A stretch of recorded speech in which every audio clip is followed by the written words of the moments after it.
So, you know the fat quarter bundle from Hoffman. It's coral aqua gray. Yeah. I don't remember what it's called. I know which one you're talking about. And I pulled out coral and aqua to go with it. I know they look beautiful with it. My question is, where there's a whole bunch of creamy light there. Right. That's either going to be coral or aqua, and then those dark things in every square, that's the other. I want to know which, do you want a lot of coral or a lot of aqua? I would tend to put the coral where the light is. Okay. What do you think? That's what I thought. Do we have enough aquas in that set, do you think? Yeah. Just take a look, and that'll have something to do with what we put in there, what you decide to put in there. Okay, and I can kind of make the blocks, that every fabric will be up against the aqua, but all of them will not be up against, oh yeah, they will. All of them will be up against the coral, and all of them will be up against the aqua. But those colors look good with all of them, so we'll be okay. The colors are gorgeous. All right. Once you get down there and you make your decision, just go with it and don't worry about it. Will do. All right? All right. Looks good. There you go. Yeah, hi everyone. I'm Matt Jordan from Jordan Fabrics here in Grants Pass, Oregon. Today we're working on the Radiant pattern from Cozy Quilt Designs. My wife's going to be heading down to the shop. Donna, are you ready to go down there? I'm ready. Right on. Let's head down and get this thing started, okay? Okay. All right.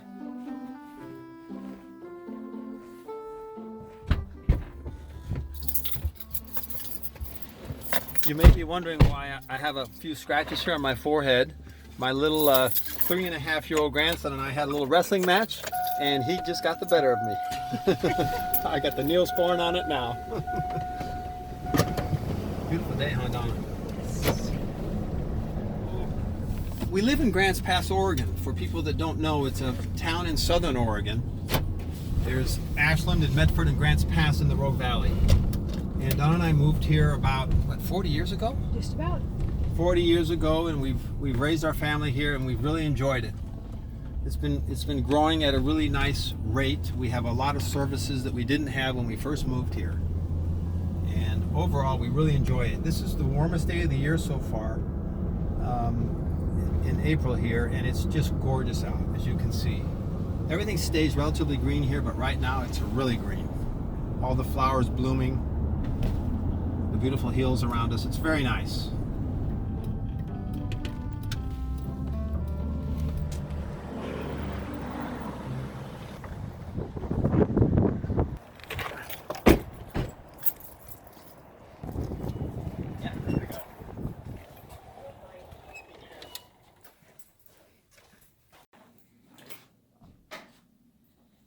This is the project.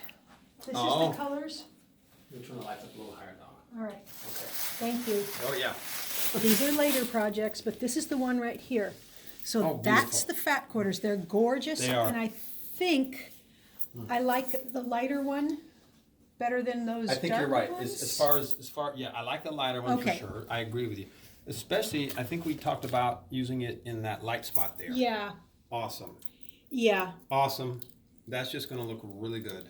All right. Well, I'm going to get it ironed up and get busy cutting so I can get busy sewing. The Radiant pattern uses fat quarters. And so that's what we've picked here is this beautiful fat quarter bundle from Hoffman Fabrics called Cockatiel. And that's what I opened up here earlier so I can see if these fabrics will look good against the accent and the background. We are going to need 2 yards of the light accent and 1/3 of a yard of the dark accent because I'm going to make the twin size. It's a nice big quilt. It says twin, but it's 80 by 97. That's almost a queen size. That's really, really big.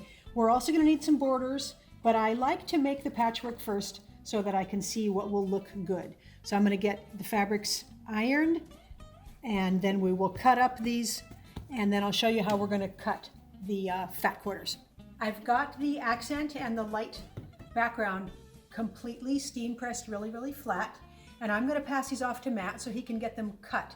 All of the sizes are in the pattern. Now, again, this is not our pattern. This is Cozy Quilt Designs pattern, so I can't give you all of the sizes, but their directions are so clear and they make it really easy to get your quilt done.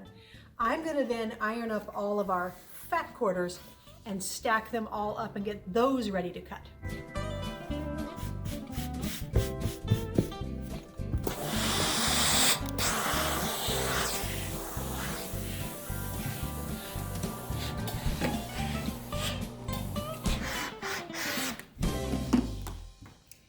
have all of the pieces cut out, and this is a really, really easy quilt. It's one of those that looks way more complex than it is.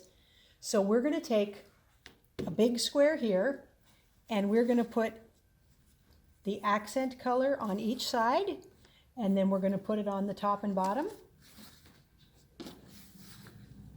So we're going to do that with all of these. I will probably string piece the whole stack. Now then we're going to make another kind of a square, and it's going to have this accent in the middle, and we're going to pick two sides that are the same, top and bottom that's the same.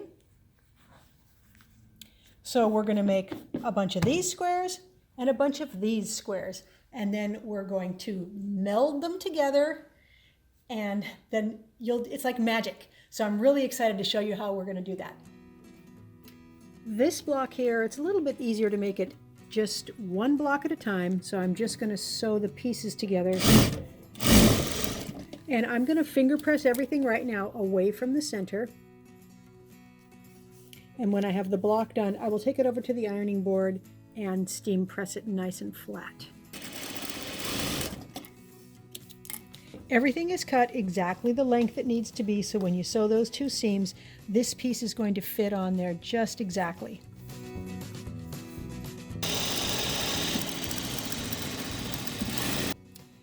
The next block, it's the exact same thing. Just put the sides on, top and bottom on.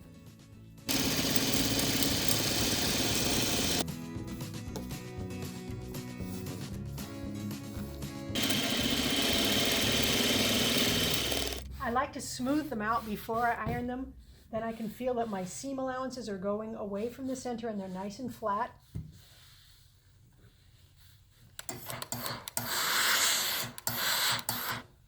Same thing here. Now we're going to take the blocks that have the light accent all around them, and we're going to draw a diagonal line on the back side. So I'm just going to go from corner to corner. I'm going to use a pencil. There's a lot of nice chalk pencils, but this works really well for me, and we're going to cut on that line eventually, so it doesn't really matter what you mark with.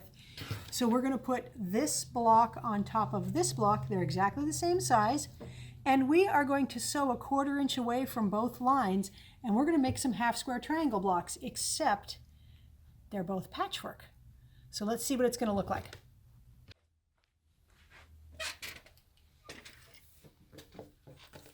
So I'm going to line everything up carefully and stitch a 1/4 inch away, which is how big my presser foot is.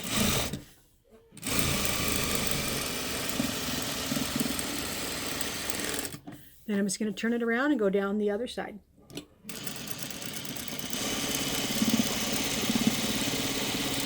Now I know I just ironed the blocks, but I'm always concerned that my stitching might stretch or pull the fabric a little, so I like to give it a very brief pressing before I make that cut. So now we'll take it to the cutting board and cut right on that drawn line.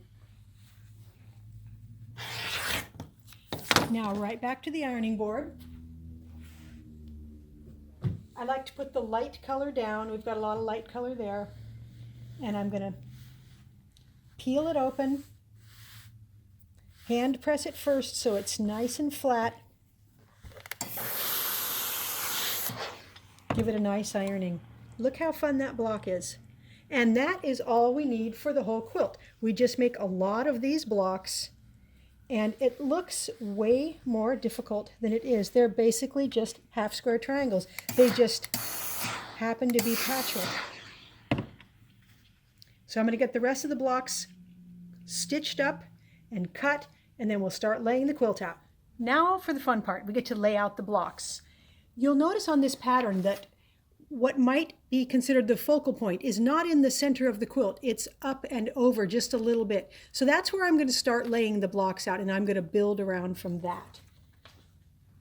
I just like to have all the blocks here and just start building. And then when I'm done, I will make sure I don't have two of the same colors in the same spot.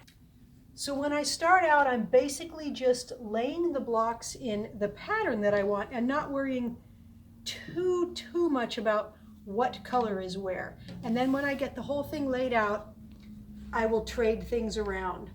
I'm starting to see the pattern come out now, and we're getting these broken color lines around. It's really, really fun. Now there's an alternative way you could lay all your blocks out, and this is the way I do many of my log cabins. I put all of the lights together like this, so you can mess around with this if you want to do a different layout.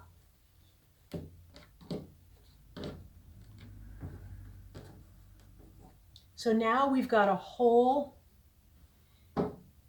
peachy thing surrounding this. And that's kind of fun too. So I'm going to mess around with a couple different layouts till I get it just the way I want it. Then I'm going to sew the blocks together, put a couple borders on, and get it onto the long arm. This quilt was so fun to make, and it went really, really fast. That's the kind of quilts I like, ones that look complex, but they're really pretty easy. So the block here, that's our half square triangle that made every single block. And you'll notice the center here, the center of the pattern is not the center of the quilt. It's offset a little bit, and you get those radiating bands of color around it.